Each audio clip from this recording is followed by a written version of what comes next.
Morning, everyone. Oh, hello, everyone. Hi there. Yeah, we're just waiting for everybody to log on, so it'll just go quiet for a little bit. Good.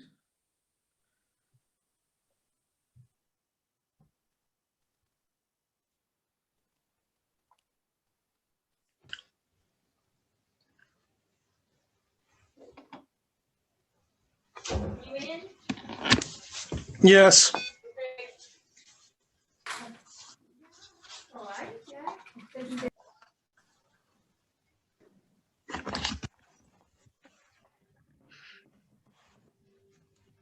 Morning, everyone. Morning.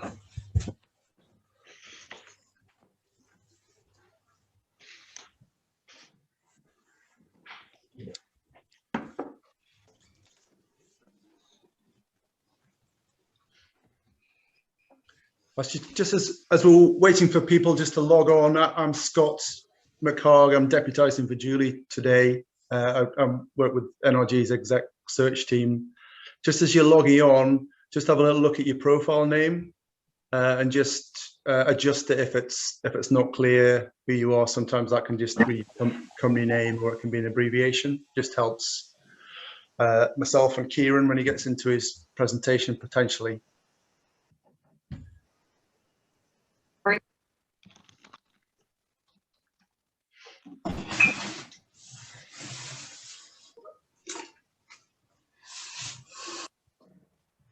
Okay.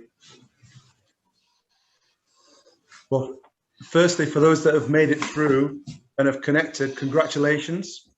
This is the first time we've used Eventbrite as a means of logging onto the session, and I found it quite difficult. So if you've made it through, then you deserve a pat on the back already. As I said, I'm deputising for Julie today. Julie's not very well. She's been struck down by the dreaded virus, but is helping administer in the background, but just her voice isn't great. So I'm delighted to step in. I helped Julie set up this group back in October or November of last year.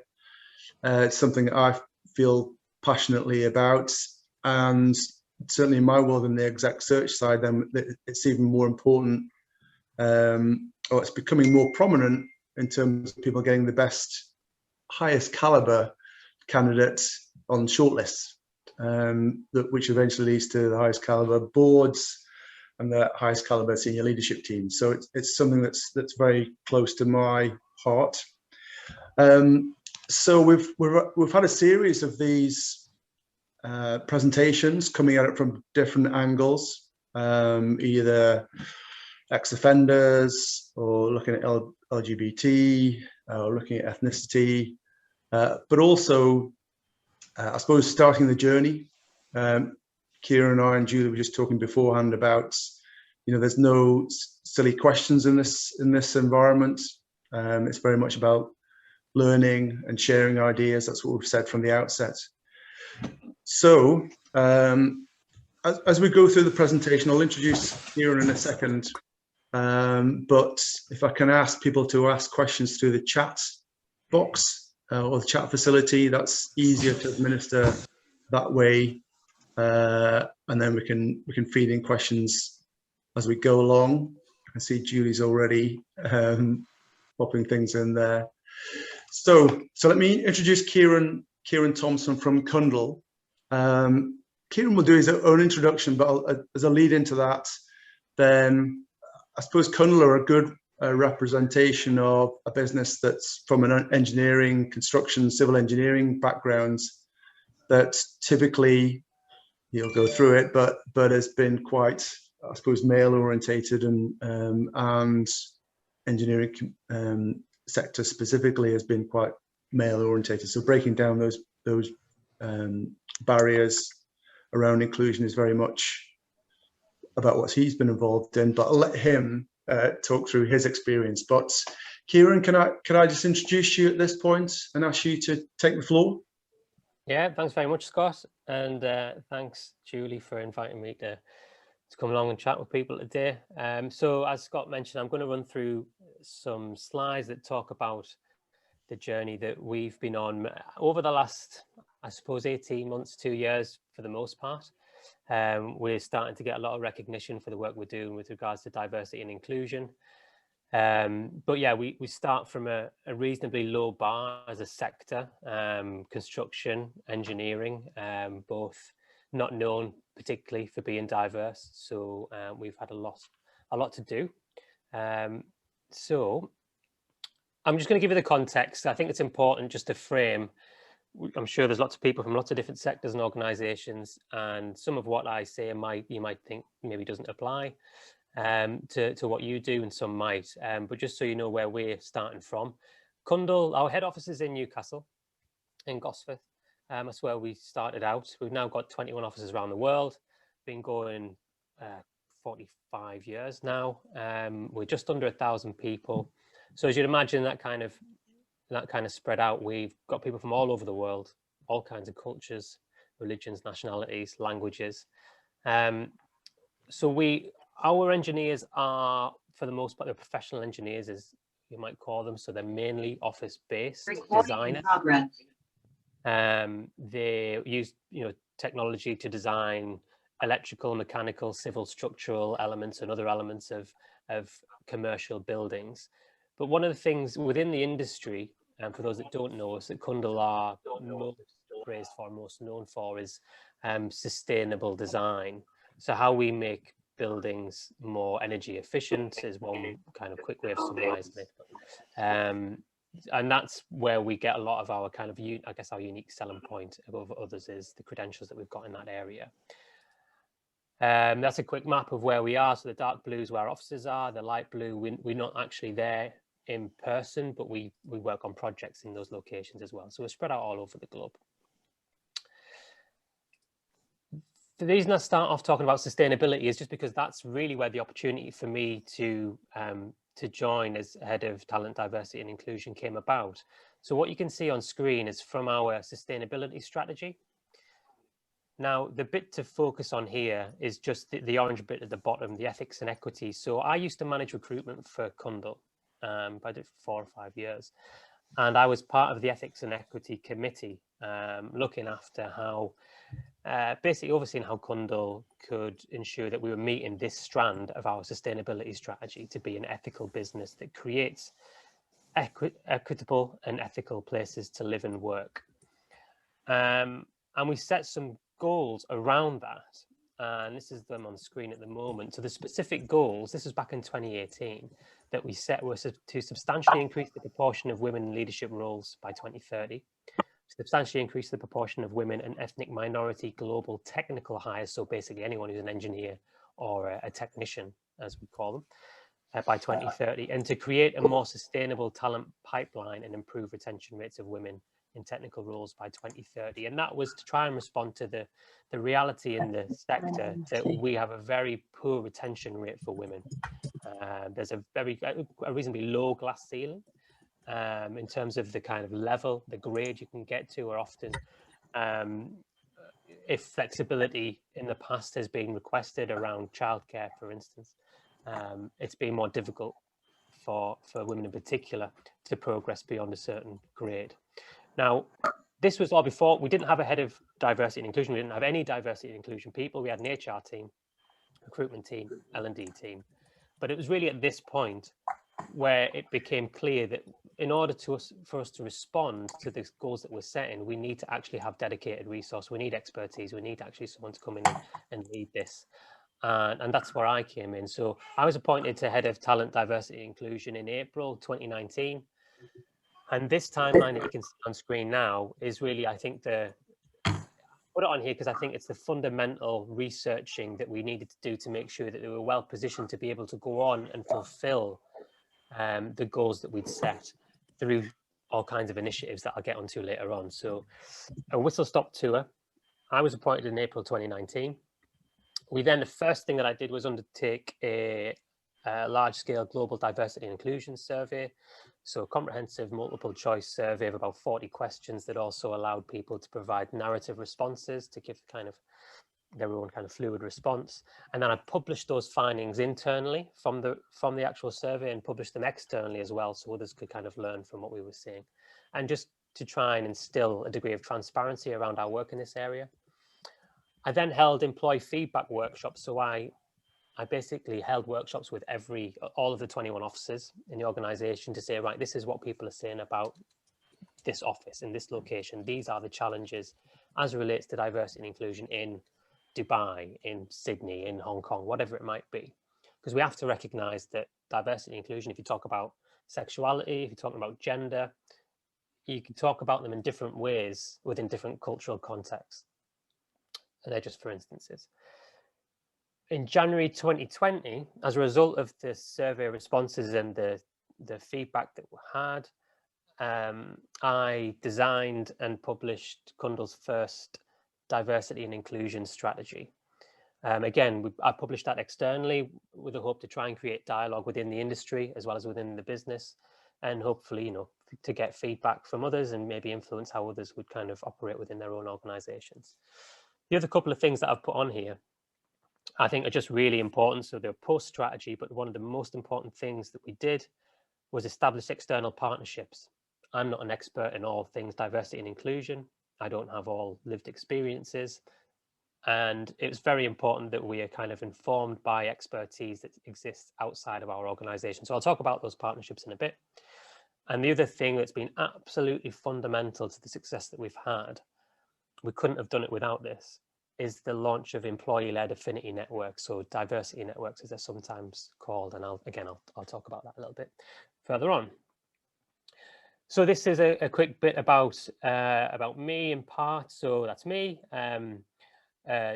neurotypical man, white, British, Irish, 36, working class, straight, non-disabled. Some people balk at the idea of, I get it sometimes, in my current role, why do we need to talk about any of these things? It shouldn't matter. It's, best person for the job and all that. Now, in all jobs, but especially in my job, it's very important for me to recognize the lens that I view challenges with. My experiences gives me a certain kind of bias towards a lot of different things. And understanding that is important to me doing what I do. And I think for most people, understanding the different things that shape our interactions with each other inside and outside of work are important to the way that we view things and how we kind of operate with each other. On the right hand side, it's just really, again, to show you where we were when we started. So the top right graph there, the chart shows you the breakdown of men and women within the organization at different grades. So you can see our partnerships, our executive level. At the bottom there, we are 93%, or we were 93% men. And again, it's heavily, heavily male dominated. And as a sector in the bottom right, you can see the construction, which is where we sit. We're an engineering organization within the construction industry.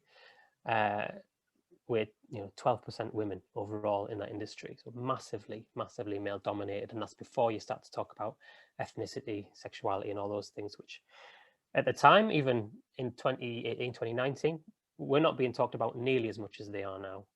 A lot of the focus from diversity was on gender, and thankfully that's kind of broadened in the last couple of years quite significantly.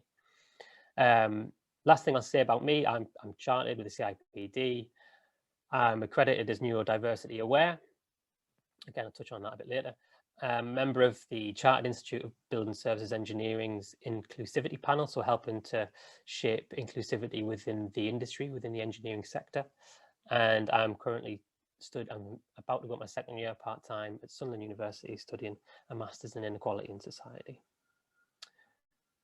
Okay, so picking up on the things on the timeline, first of all, the global survey.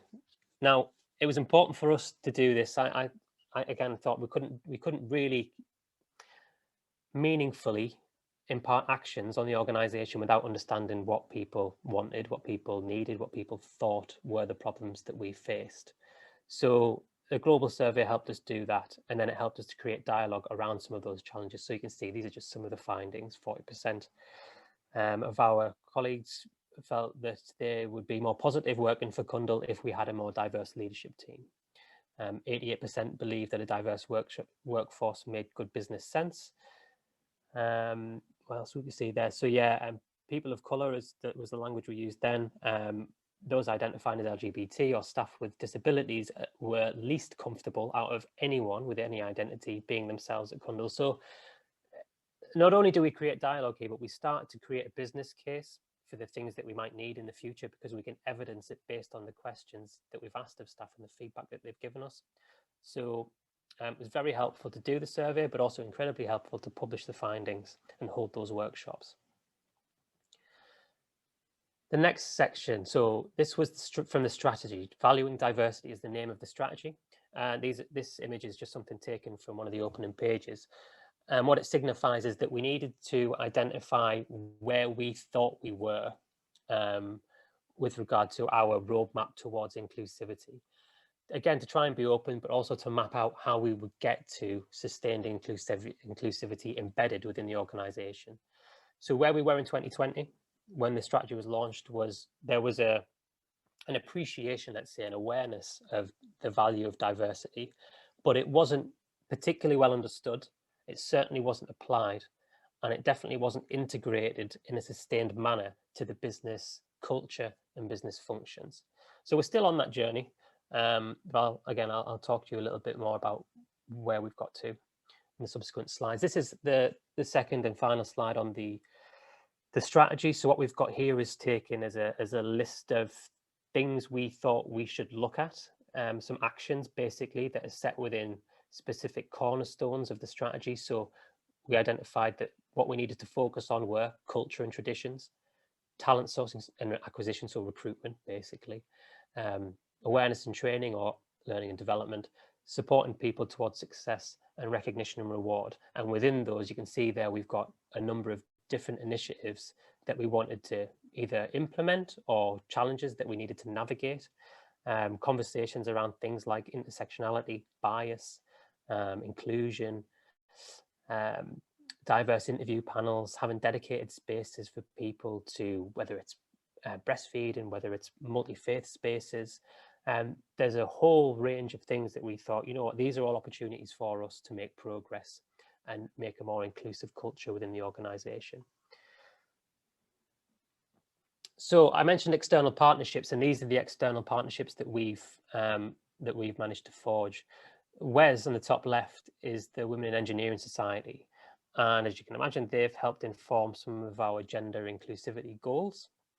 They specialize in, as it says on the tin, women within engineering, which there are a great lack of. So whether it comes to outreach to people at schools or raising awareness of the barriers to inclusion for women within the sector. Stonewall, some of you might have heard of, so they're an LGBT-based charitable organisation. We're on their Diversity Champions programme, and proudly so.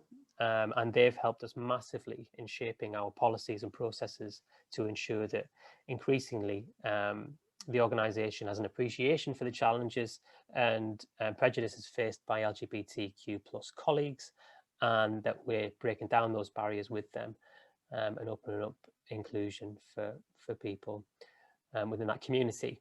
The EFBE, actually, truth be told, I've reached out to them. We're not signed up with them yet, but I hope there's no one on the call from EFBE, because we've got a meeting to inquire with them, but we're very much well, subject to it being a disaster. I think that's something that we want to sign up to, because they're the prominent body for ethnic inclusion within engineering in the UK, and we recognise we need support.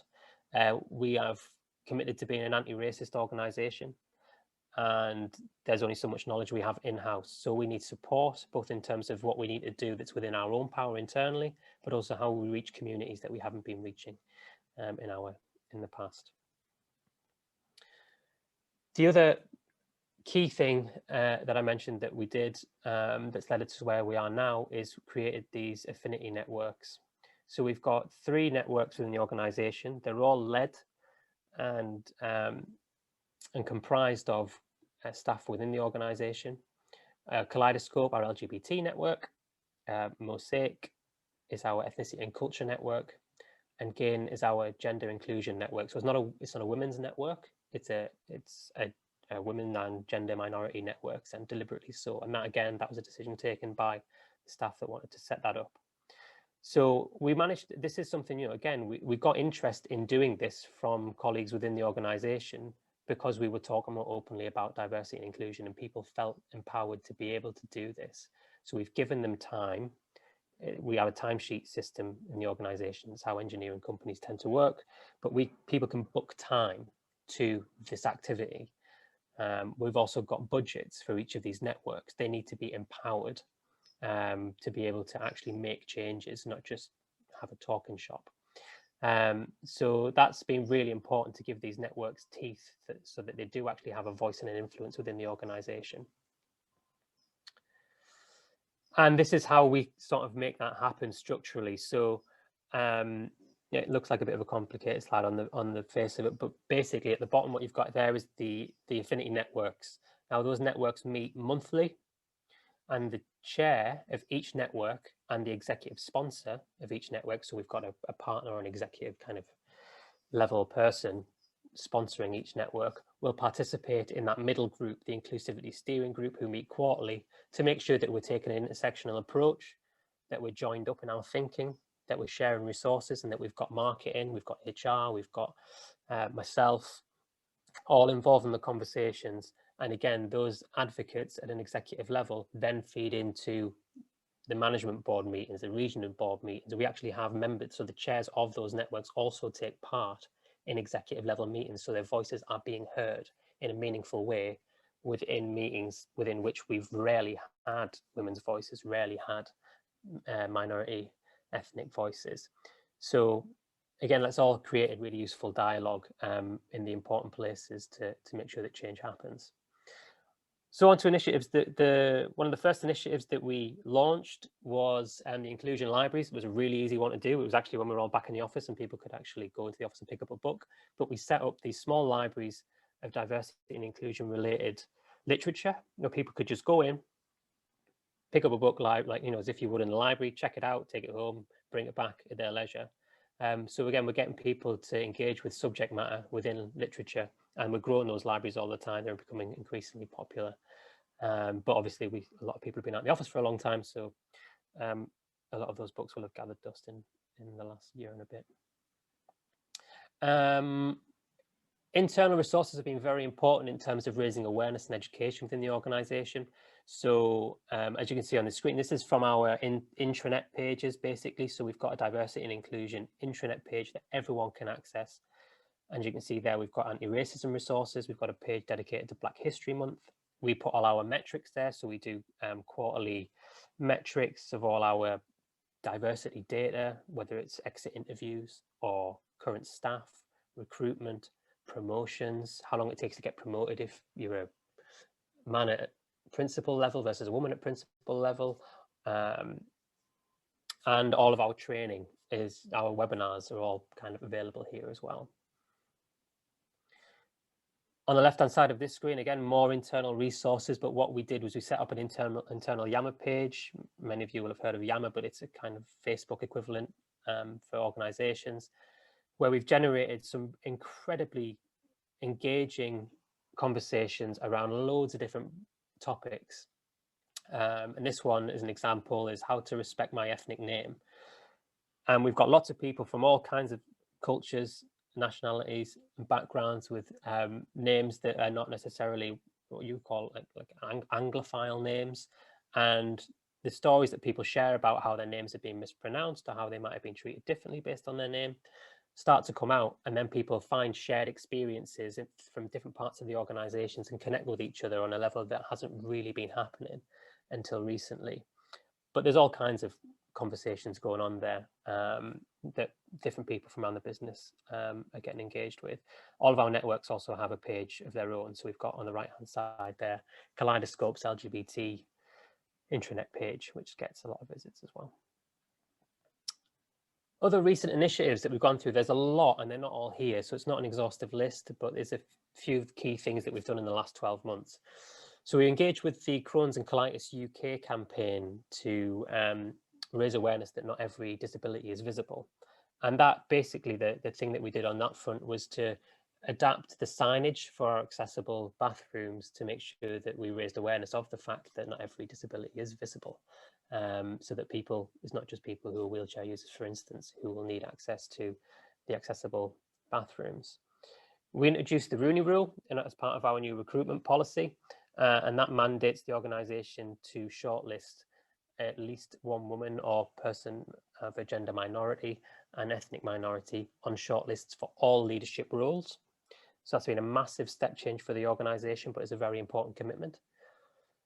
As a sort of smaller thing, but again, it has an impact in its own right, is we've renamed some of our meeting rooms to mark International Women in Engineering Day. Now, in our Newcastle office, all of our meeting rooms have been named after dead male engineers, like the Stevenson room, for instance, so kind of really notable engineers that have been important to the industry, and they're from the Northeast, but they're all men, 6 rooms. So we had a poll across the organisation. This is led by our gender network, and we've had a vote on it, and it's got a much more diverse array of, again, engineers names, but from different genders, ethnicities, and sexual orientations as well. So we've got little stories in each of the rooms to talk about who they're now named after, which has been a really interesting exercise.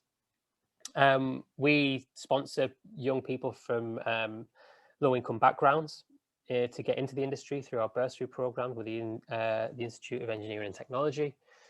We've produced training on bias and privilege and on diversity and inclusion itself, and that's all available to all staff via the intranet pages I showed you.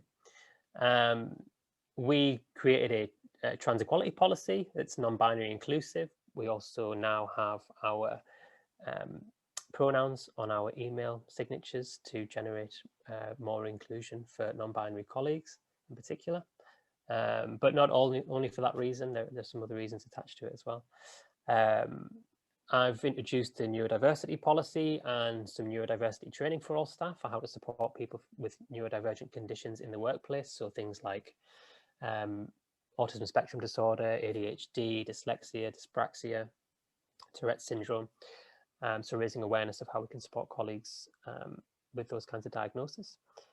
Multi-faith rooms. So again, in our office spaces, we've got multi-faith, well, in a couple of them now, we're exploring more, but multi-faith rooms to acknowledge that we've got people from different faiths who need dedicated spaces and shouldn't just have to go and pray on the communal steps at some point in the day, as has been the case in the past.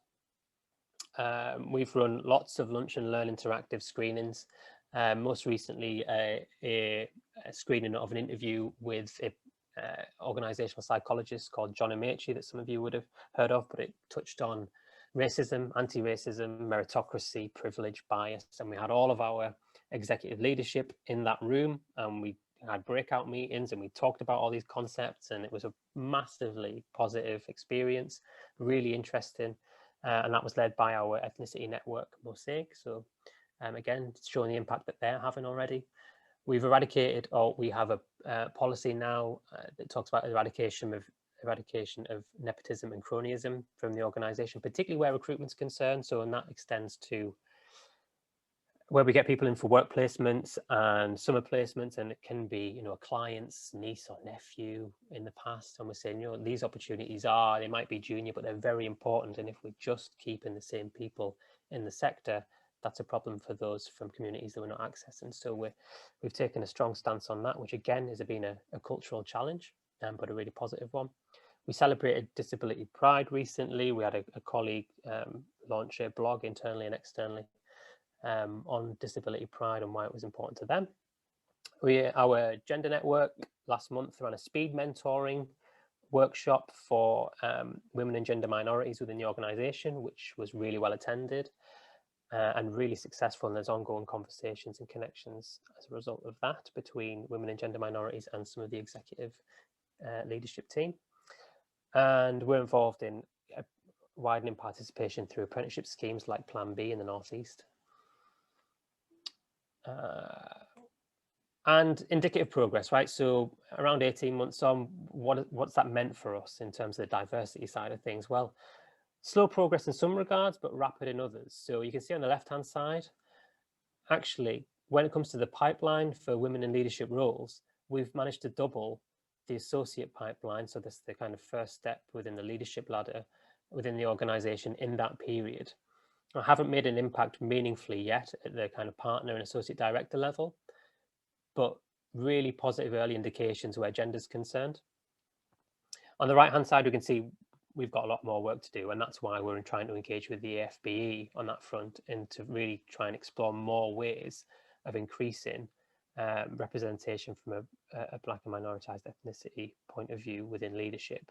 So, you know, we talk a lot about the things that we're doing really well, but I think it's really important to highlight our challenges as well and the things that we need to do more around.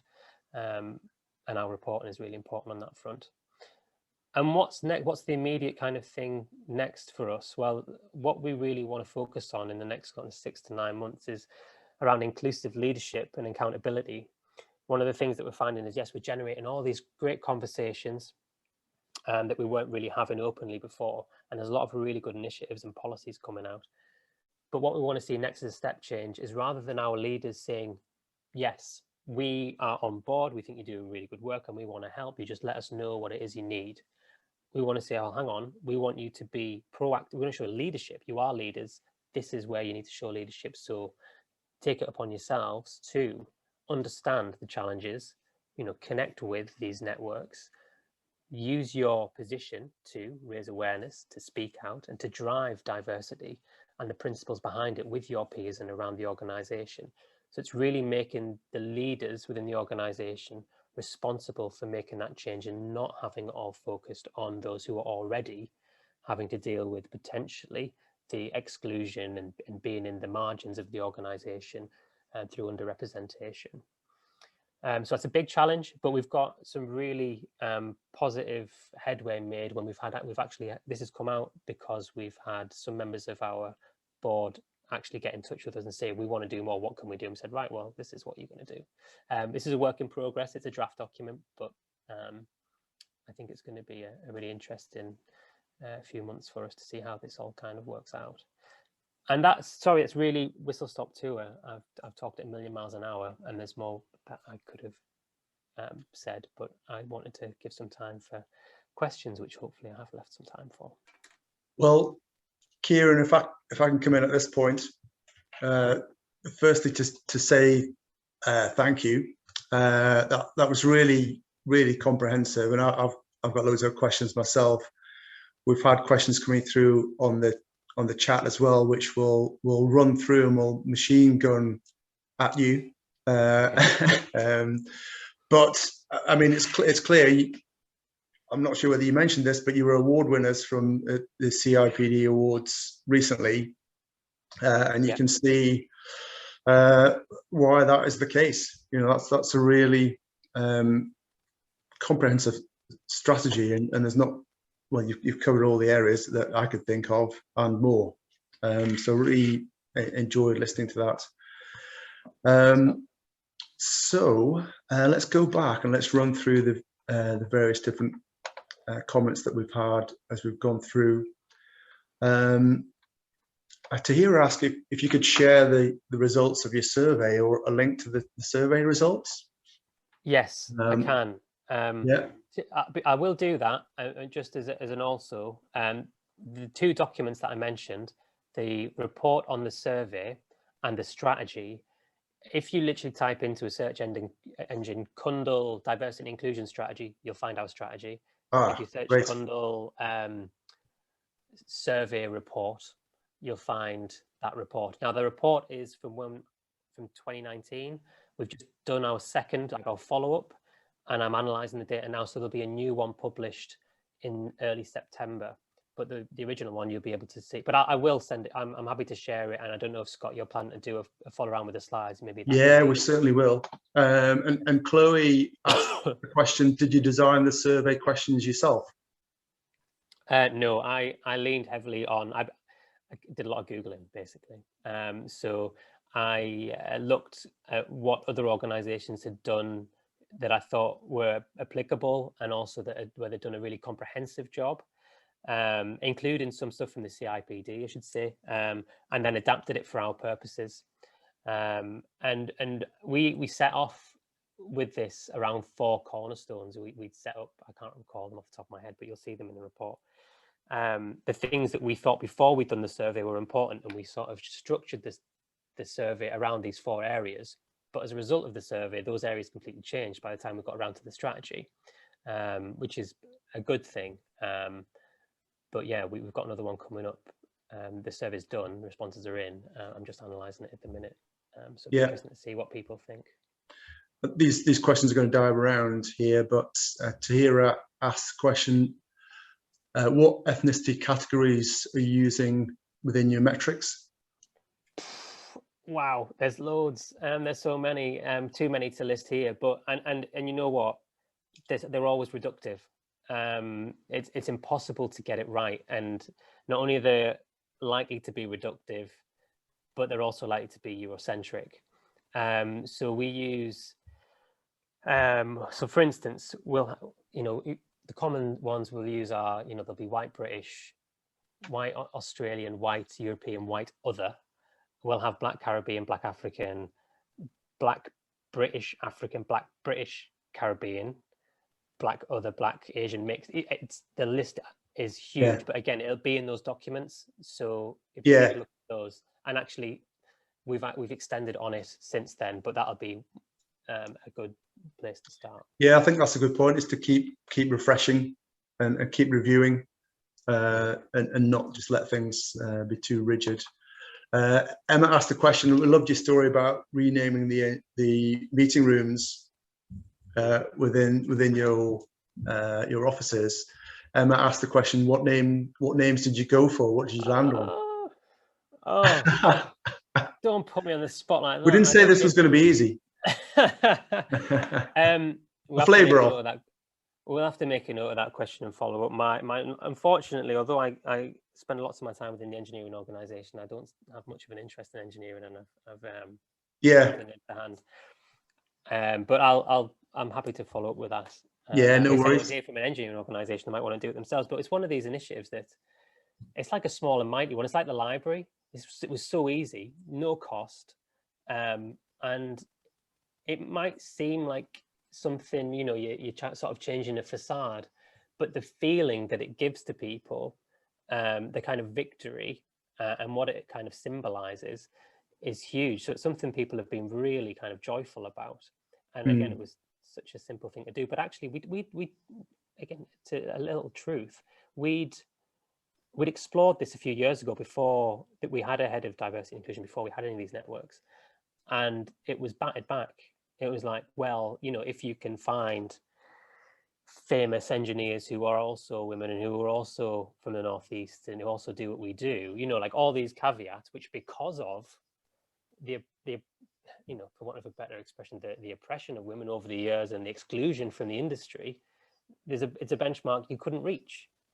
So, we've had to kind of, again, challenge that, but we were able to challenge it in the way that we couldn't before, because we've got these networks. And they've got some teeth, so the resistance was futile this time. Yeah, great. Okay, and then Aisling is asking, how do you apply the Rooney Rule against blind CVs? So we are not doing blind sifting yet. It's something that's on the list for us to do, but as a challenge, it's one that's, I guess, it's further down the road for us. It's one that we could get away with in certain areas, but with others it's difficult. I mean, I think this is not an excuse, but it is the kind of the pushback that we have, that within the industry that we work in, the competitors are few and far between. It is such a kind of insular industry that it's been difficult to get that across the line with some of the partners, because they rightly or wrongly feel like they don't want to waste their time with people that they'll probably know of and be surprised by when they walk in the room, which might make them look bad. It's not, these aren't kind of sufficient excuses, but I think it's just to kind of tell you where the resistance is at the minute. And I think the other thing is actually just a practical one around the technology. Our ATS can't really do it very well.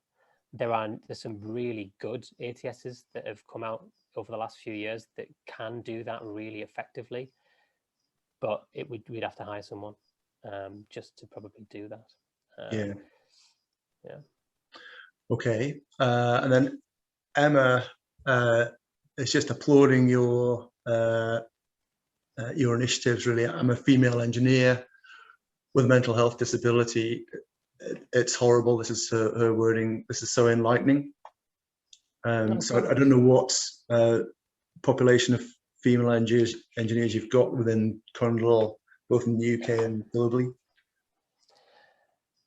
So it's consistent across, well, there's one or two locations where actually there's a much more balanced gender split. For instance, our Polish office is an example. Like culturally, it's just different culturally in terms of entry into the industry. It's not stigmatized in the same way or inaccessible in the same way that it is in the UK and in other locations. And there's also discipline specific. So our Australian business is much more sustainability focused than some others. And that particular sector, sustainability, is more gender diverse than mechanical engineering, electrical engineering, civil engineering, etc. Now, in terms of the gender split, we tend to look at it by grade, but overall, within the technical roles, it's about 1 in 5 of our technical people are women.